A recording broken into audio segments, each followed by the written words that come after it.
লাখপতি বাইদেউৰ যিসকলে লাখ টকা পালে সকলোৱে বিজেপি আৰু ইউডিএফত ভোট দি দিয়ক আৰু যিসকলে নাই পোৱা কংগ্ৰেছত ভোট দি দিয়ক হিচাপ নিকাচ খালাচ পাইছে নেকি এনেকৈ জনাইছিল কংগ্ৰেছে দুৰ্নীতি কৰিছে পইচাবিলাক আমি 15 লাখ দিম বুলি কৈছিল নহয় আপোনালোকে একাউণ্ট খুলিছিল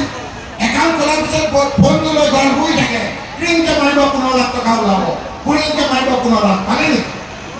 নাই পোৱা 15 লাখ নাই পোৱা 10 লাখ মান পাইছে 5 লাখ 3 লাখ 1 টকা নাই পোৱা এইটো কৈছে এতিয়া ঝুমলা সেইটো ঝুমলা হিমন্ত বিশ্বৰ 2 নম্বৰ ঝুমলা লাখপতি বাইদেউ এতিয়া কৈছে লাখপতি বাইদেউৰ এপ্লাই কৰিব নোৱাৰে আপোনালোকে কিয় দুটা ল'ৰা ছোৱালীতকৈ বেছি হ'লে বোলে আপোনালোকে এপ্লাই কৰিব নোৱাৰে হয়নে নহয় আগতে কি নকৰে কিয় কৰ্মনিবতাকে কষ্ট দিলে তেওঁলোকে তুমি ঘৰৰ 4 নম্বৰ ল'ৰা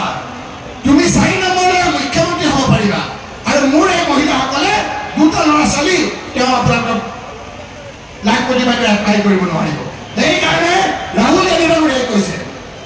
ৰাহুল গান্ধী ডাঙৰীয়াই কৰ্ণাটকত কৈছিল যে কংগ্ৰেছক ভোট দিয়ক 3 মাহৰ ভিতৰত গেছৰ চিলিণ্ডাৰ দাম 500 কৰি দিম এতিয়া তাত কংগ্ৰেছৰ চৰকাৰ হ'ল 1 মাহৰ ভিতৰত 500 টকা কৰি দিলে গেছৰ দাম ৰাইজ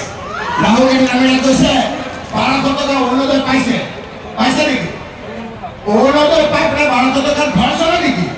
প্ৰিয়ংকা গান্ধী আহি কৈছে যে ৰকিবুল হুছেইন তোমাক ভোট দিয়াৰ লগে লগে কৈ দিবা গৈ সুজন প্ৰেমক মায়ে 8500 টকাকে পাব ৰাইজ 8500 টকা ৰাহুল গান্ধীয়ে কৈছে যে বছৰি আপোনালোকে 1 লাখ টকা পাব কাৰেণ্টৰ খবৰ কি কাৰেণ্টৰ খবৰ